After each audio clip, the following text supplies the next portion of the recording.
सामईन कराम, आप सुन रही हैं एक दिलचस्प कहानी जंगल। ये इस सिलसिले की आखिरी और किस्त नंबर 34 है।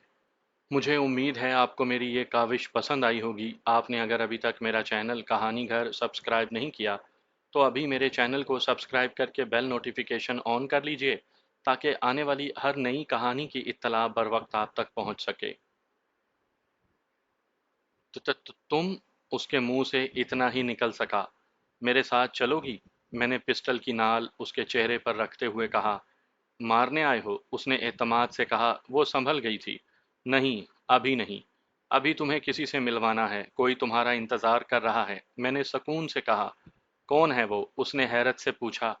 ये तुम्हें उस वक्त पता चलेगा जब तुम उससे मिलोगी, मैंने बेपरवाही से कहा और उसे बाजू से पकड़कर उठा लिया। फिर भी कौन है? उसने इसरार किया। तुमने मुझे किसी से मिलवाया, अब मैं तुम्हें किसी से मिलवा रहा हूँ। फिर फैसला तुम्हारा होगा, मैंने कहा तो उसका तना हुआ चेहरा ढीला पड़ गया। कहाँ जाना है? उसने फिर एतमाद से पूछा। यहीं थोड़े से फासले पर। और हाँ, सुकून से चलोगी तो कुछ नहीं होगा, अगर शाइस्ता जाग गई तो वो बेचारी खाम खा मारी जाएगी। मेरे लहजे में फितरी तौर पर कुछ ऐसा था कि उसने चौंक कर मेरी तरफ देखा और चल पड़ी।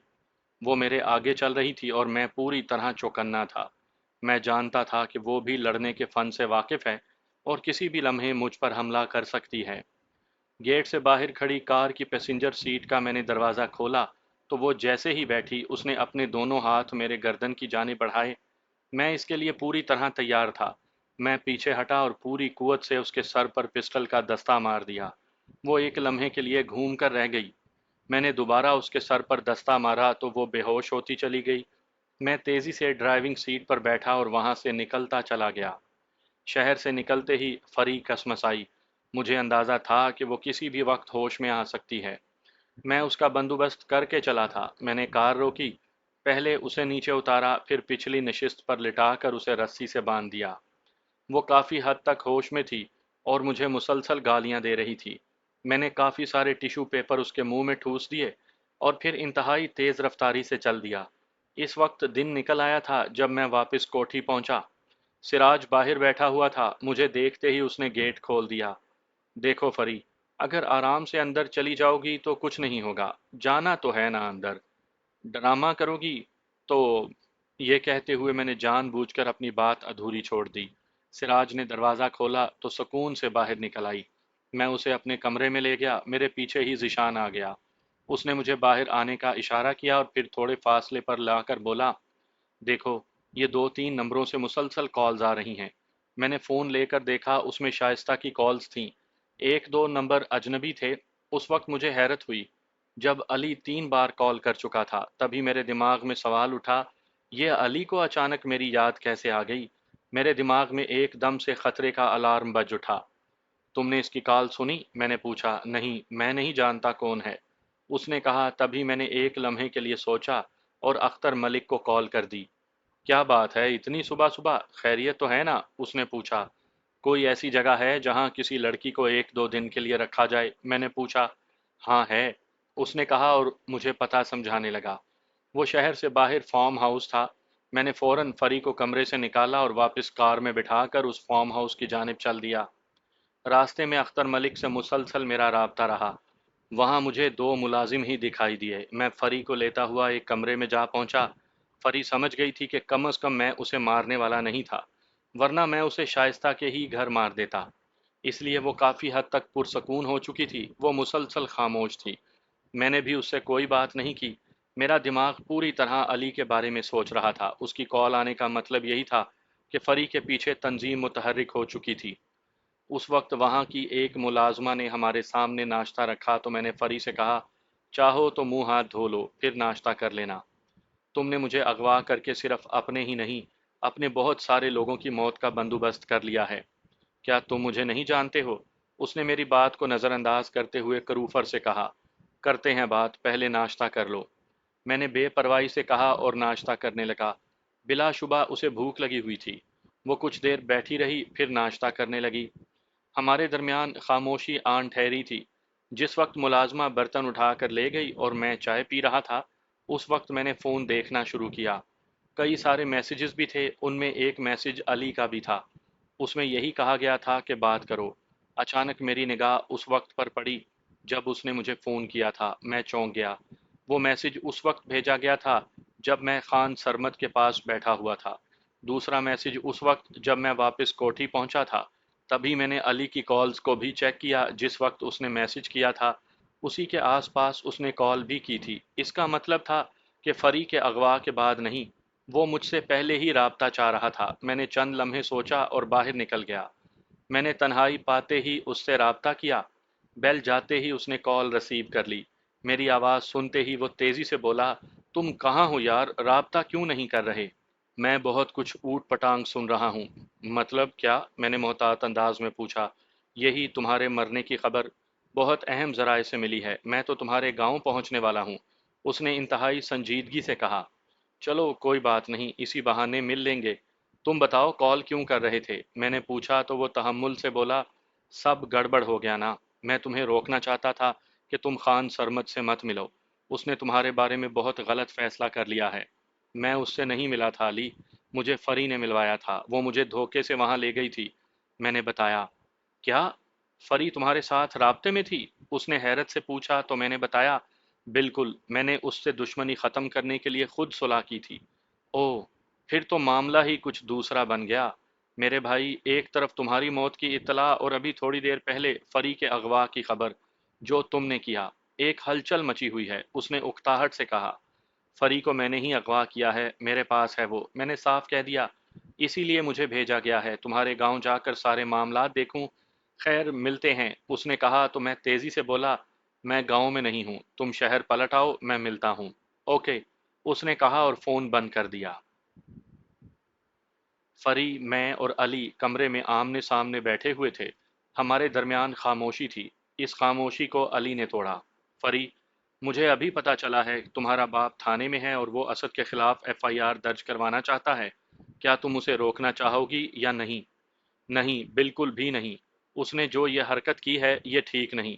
میں چاہوں تو ابھی اسے سزا دے سکتی ہوں، لیکن یہ صرف وقتی سزا ہوگی۔ میں اسے، اس نے کہنا چاہا تو علی نے اسے ٹوکتے ہوئے کہا، تم جو چاہو سو کرو، لیکن تم مجھے یہ بتاؤ، سرمد سے تمہارا رابطہ کیوں ہے؟ اور اسد کو تم اس کے پاس کیوں لے کر گئی ہو؟ یہ میرا ذاتی معاملہ ہے، مجھے اس علاقے میں کام کرنا ہے، میں نے اپنے حساب سے اس علاقے میں گرفت رکھنی ہے۔ اس نے نخوت سے کہا تو اس نے سختی سے پوچھا، اس کا مطلب یہ کہ تم نے حکم نہیں مانا؟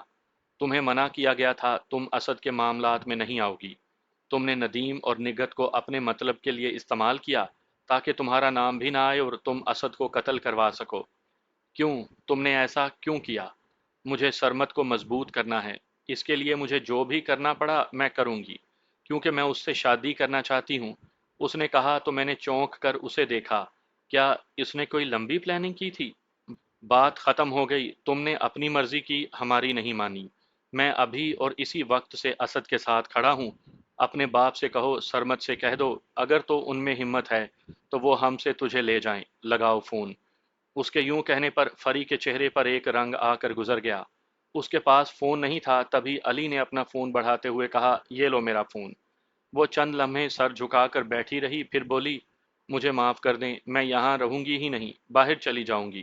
یہ تم جانتی ہو یہاں معافی نہیں ملتی، تمہیں بتایا تھا کہ ہمیں سرمد سے زیادہ اسد پر بھروسہ ہوگا۔ اب وہی ہمارے لیے اس علاقے میں کام کرے گا اور پھر تم نے ہمیں دھوکہ دیا، علی نے کہا۔ اس نے بڑی احتیاط سے پلاننگ کی تھی، کچھ دنوں سے اپنے نمبر سے مجھے کال نہیں کرتی تھی تاکہ بعد میں ثابت کر سکے کہ ہمارا رابطہ ہی نہیں تھا۔ خیر علی بھائی، میں دیکھتا ہوں اسے اور اس کے سرمد کو۔ دیکھ لو گے؟ اس نے مجھ سے پوچھا۔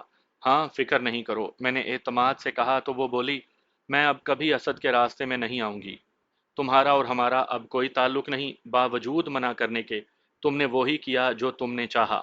اب تم جانو یا اسد، علی نے کہا اور میری طرف دیکھا۔ میں خاموش رہا تو فری کرسی سے نیچے اتر آئی۔ اس نے فرش پر بیٹھ کر میرے پاؤں پکڑ لیے، پھر روہاسا ہوتے ہوئے بولی، مجھے معاف کر دو، میں آئندہ تمہارے کسی معاملے میں نہیں آؤں گی، اگر آ جاؤں تو جو چاہے سزا دینا۔ ٹھیک ہے علی بھائی، میں اسے چھوڑ دیتا ہوں، میں نے کہا تو علی کندھے اچکاتے ہوئے بولا، ٹھیک ہے اسے جانے دو، پھر ہم اپنی بات کرتے ہیں۔ اس نے کہا تو میں انہیں ساتھ لے کر اس فارم ہاؤس سے سیدھا کوٹھی آ گیا۔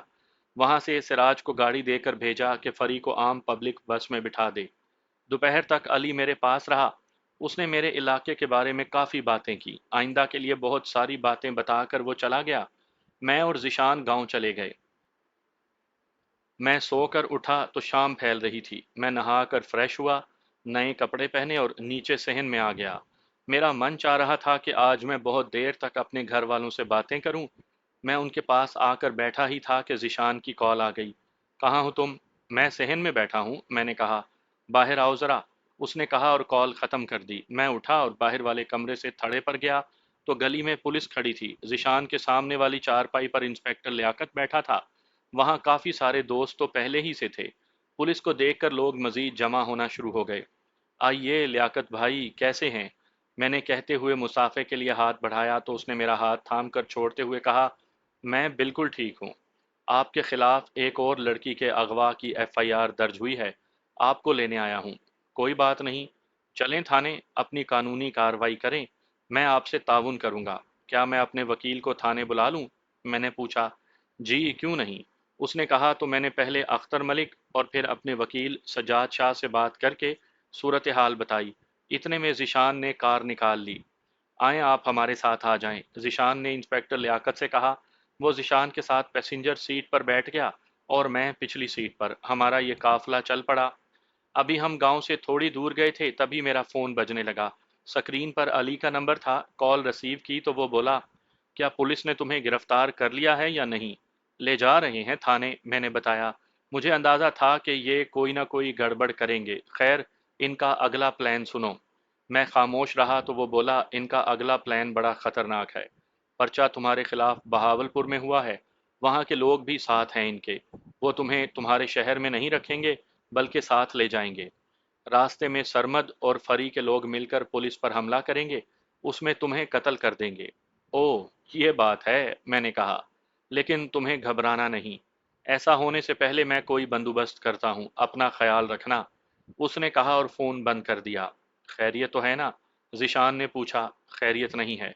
ये कहते हुए मैंने किसी मुतवक्का हमले का बता दिया। इंस्पेक्टर लियाकत ने भी सुन लिया था। वो एकदम से बेचैन हो गया। उसने कोई बात नहीं की। मैं तेजी से सोचने लगा कि अब मुझे क्या करना चाहिए। थाने पहुंचने तक मैंने फैसला कर लिया था। थाने में काफ़ी गहमा गहमी थी। अख्तर मलिक के साथ मेरा वकील सज्जाद शाह अपनी टीम के साथ पहुंच चुका था।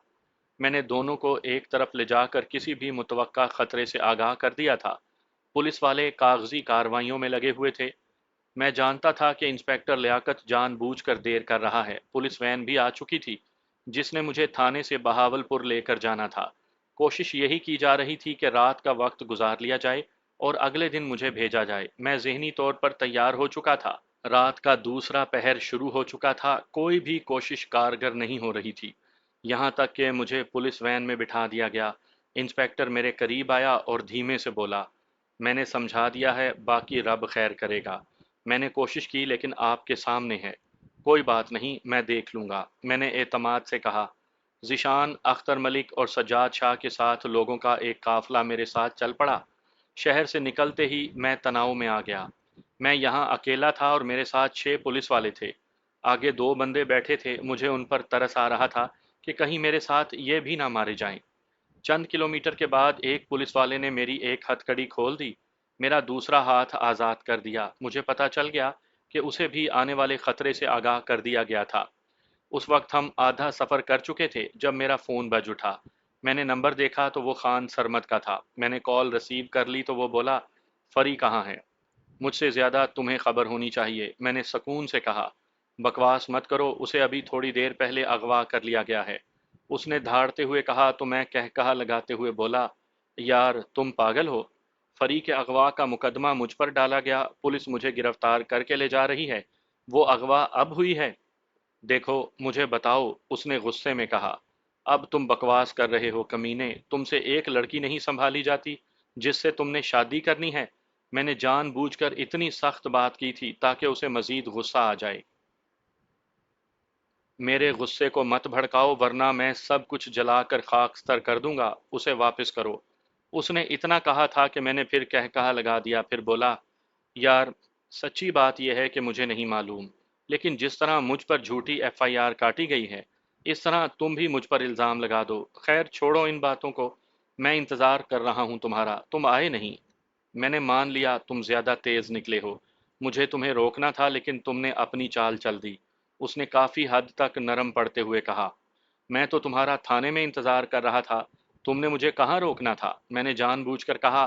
तो वो चंद लम्हे खामोश रहा, उससे गलती हो गई थी, तभी मैंने कहा, आओ ना यार, तुम खुद आओ, मैं तुम्हारी बेबसी देखना चाहता हूँ। तुम्हारी वो दुल्हन जो कभी मेरी मोहब्बत का दम भरती रही है, उसके लिए तुम्हारी मर्दानगी तो देखूं, मैं इंतज़ार कर रहा हूँ। तुम नहीं मानोगे, उसने दुरुस्तगी से कहा तो मैं बोला, मैं तुम्हारा इंतज़ार कर रहा हूँ।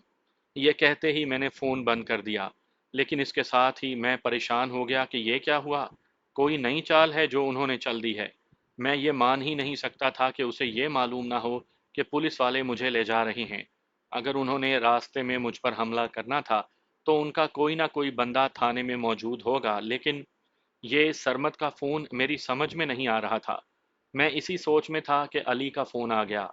हाँ भाई, सफ़र कर रहे हो? हाँ, जा रहा हूँ, मैंने इख्तसार से कहा। बेफ़िक्र होकर जाओ, वहाँ सब ठीक होगा। मैंने फरी और उसके बाप को समझा दिया है। अब वो कोई मज़ाहमत नहीं करेंगे, उसने कहा तो मैं चौंक गया। अली ने बड़े तरीके से फरी को बचा लिया था। ठीक हो गया, मैंने कहा, और सरमत के फ़ोन के बारे में बताए बगैर फ़ोन बंद कर दिया। हम मुतल्लिका थाने पहुंचे तो वहां सज्जाद शाह के दोस्त पहले ही से मौजूद थे। उन्होंने तमाम इंतजामात कर लिए थे। अगले 1 घंटे में कानूनी कार्रवाई मुकम्मल हुई और मुझे जमानत पर छोड़ दिया गया। उस वक्त सूरज तलू हो रहा था जब हम वापस अपने शहर की जानिब चल पड़े। फरी के बच जाने का मुझे बहुत दुख था। अगर दरमियान में अली ना पड़ता तो शायद मैं उसे बहुत पहले ख़त्म कर देता। चंद दिन यूं ही खामोशी में गुजर गए। मैंने अपनी तमाम तर तवज्जो अपने प्रोजेक्ट की तरफ कर दी। अब नग्गों की लड़कियों की जिम्मेदारी भी मुझ पर थी। उनमें सायरा नाम की एक अधेड़ उम्र खातून थी जो मेरे राब्ते में थी। जहां नगमी को छोटा सा घर बनाकर दिया था, उसी को मैंने अपना दफ्तर बना लिया और सारे कामों की निगरानी खुद करने लगा। इसका यह मतलब नहीं था कि मैं अपने दुश्मनों से आंखें बंद कर चुका था। मेरा हाल ऐसे ही था जैसे डोल्फन या कुछ परिंदे सोते हुए भी एक आंख बंद और दूसरी आंख खुली रखते हैं। मैंने चंद लोग खान सरमद और फरी पर लगा दिए ताकि जब भी मुझे मौका मिले मैं उन्हें काबू कर सकूं। मैं उन्हें किसी हाल में नहीं छोड़ सकता था। एक सुबह जब मैं ऑफिस पहुंचा तो मैं रूबी को वहां देखकर हैरान रह गया। तुम यहाँ? मैंने हैरत से पूछा, तो वो वालेहाना अंदाज में आगे बढ़ी और जोर से मेरे गले लग गई। चंद लम्हे के बाद वो मुझसे अलग हुई तो उसकी आंखें भीगी हुई थीं। शिद्दत जज्बात से उसने होंठ भींच लिए। मैं एकदम से परेशान हो गया। तुम ठीक तो हो ना रूबी? मैं ठीक हूँ, उसने हल्की सी मुस्कान के साथ कहा। तो मैंने उसका हाथ पकड़ा और अपने सामने वाली कुर्सी पर बिठाया और पूछा, यहाँ अचानक कैसे? उसने एक तवील सांस ली, फिर मेरी आंखों में देखते हुए लरजते हुए लहजे में बोली, असद, मैं इस जिंदगी से तंग आ चुकी हूँ। मैंने साफ कह दिया कि मुझे तन्हा छोड़ दें या फिर गोली मार दें। मैं अब मजीद ज़रा सा भी वक्त नहीं गुजार सकती। मेरी बात मान ली गई और मैं अकेले रह रही थी। 2 दिन पहले अली ने मुझे तुम्हारे पास आने का मशवरा दिया तो मैं यहाँ आ गई। अगर तुम मुझे रख लोगे तो ठीक, वरना मैं अपनी दुनिया में लौट जाऊंगी। अली ने कहीं तुम्हें मेरी निगरानी पर तो नहीं भेज दिया? मैंने कहा और कह कहा लगा दिया। तब मैंने देखा रूबी की आंखों में बेबसी उतर आई थी। उसने भीगे हुए लहजे में कहा, जिस दिन तुम्हें ये शक होना कि मैं तुम्हारी निगरानी कर रही हूँ, उसी दिन मुझे शूट कर देना। तुम्हें इजाज़त है। ओ नहीं, ऐसा मत सोचो। खैर, मैं तुम्हें यहाँ गांव में अपने घर वालों के साथ तो नहीं रख सकता। तुम शहर में रह सकती हो, ये ऑफिस है, यहाँ चाहो तो जॉब कर लो, सुकून से रहो। मैंने कहा तो उसके चेहरे पर इत्मीनान फैल गया। तुम जहाँ रखो, उसने खुशी से कहा। चाय पी लो तो चलो मैं तुम्हें शहर छोड़ाऊं, तुम सफ़र करके थक गई होगी। मैंने कहा, जैसा तुम चाहो, उसने कंधे उचकाते हुए कहा। तो मैं उसके लिए चाय बनाने लगा। कुछ देर के बाद मैं उसके साथ शहर वाली कोठी में आ गया। वो मुझे अपने बारे में बताती रही कि तन्हा जिंदगी कितनी दुख देने वाली होती है। मैंने उसके साथ दोपहर का खाना खाया, उसके लिए कुछ शॉपिंग की और उसे वहां छोड़कर गांव वापस आ गया। मैं ये कभी नहीं मान सकता था कि रूबी मेरी निगरानी के लिए ना आई हो। अली और उसकी कंपनी ने उसे मुझ पर मुसल्लत कर दिया था। ये बात साबित हो गई थी कि इस जंगल में आने के कई रास्ते हैं, लेकिन वापस जाने का कोई रास्ता नहीं। मैं चाहते हुए भी उनसे अलग नहीं हो सकता था। सो मैंने उसे कबूल कर लिया। मैं समझ गया था कि अली ये जानता है कि मैंने अपने लोग खान सरमद और फरी की बाबत लगाए हुए हैं। उस दिन मैं कुचहरी में खड़ा था। मेरे साथ अख्तर मलिक था। हम ऑफिसर के आने के मुंतजिर थे। मेरे प्रोजेक्ट के लिए कुछ कानूनी मामलात थे जिसकी तकमील ज़रूरी थी। हम बरामदे में थे और हमारे साथ रजब अली और सिराज हमसे थोड़े फासले पर मौजूद गाड़ी के पास खड़े थे। अचानक हमारे सामने वाले रास्ते से एक फोर व्हील गाड़ी तेजी से आती हुई दिखाई दी। ना जाने क्यों मुझे उसका अंदाज अजीब सा लगा था, इसलिए मैं चौकन्ना हो गया। लाशऊरी तौर पर मेरा हाथ मेरे पिस्टल की जानिब बढ़ गया। रजब अली एक घाघ आदमी था। उसने भी भांप लिया था। वो मुझसे पहले अपनी गन सीधी कर चुका था। अचानक उन्होंने हमारे सामने ब्रेक लगाए तो उसके साथ ही गाड़ी में से एक बंदे ने सर उठाया और एक बरस्ट मारा। लेकिन इसके साथ ही दूसरे बरस्ट की आवाज भी गूंज उठी। फायरिंग की आवाज से थरथल्ली मच गई। मैं इस वक्त फर्श पर लेट गया था। जब सामने वाला गन निकाल रहा था, जिस वक्त फायरिंग की आवाज जारी थी, उसी लम्हे मैंने टायरों पर फायरिंग कर दी। एक साथ दो धमाके हुए और गाड़ी के टायर फट गए। उस वक्त तक वो हमसे थोड़ा आगे जा चुके थे। अख्तर मलिक बच गया था। उस वक्त तक सिराज अपनी गन निकालकर फायरिंग कर रहा था। हमारे पास इतना वक्त नहीं था कि ये देख सकें कि कौन कौन और कितने लोग जख्मी हुए हैं, क्योंकि फोर व्हील आगे जाकर जैसे ही मुड़ने लगी, बैलेंस ना होने की वजह से एक दरख्त से टकरा गई। शायद उन्हें इस तरह मुजाहमत की उम्मीद नहीं थी। वो कुछ ज्यादा ही घबरा गए थे। गाड़ी में मौजूद या तो निकल कर भागते या फिर वहीं बैठे रहते। मैं उन्हें पकड़ लेना चाहता था। मैं बरामदे ही में भागता हुआ उनके करीब हो गया। सबसे पहले पैसेंजर सीट से एक शख्स बाहर निकला तो मैंने उसकी टांगों का निशाना ले लिया। वो चीख मारते हुए वहीं गिर गया। दूसरा ड्राइवर था और तीसरा पीछे। उन्हें वहीं ढेर कर लिया गया। कुचहरी में अफरा तफरी मच गई थी। हम तीनों उनके सर पर थे। मैंने उस बंदे को पहचान लिया जिसने गन से बरस्ट मारा था।